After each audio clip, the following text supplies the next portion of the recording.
తెల్లవారే వెలుగు రేఖలా పచ్చ పచ్చ పచ్చి మట్టి బొమ్మలా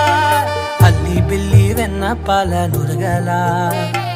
అచ్చ తెలుగు ఇంటి పూల కొమ్మలా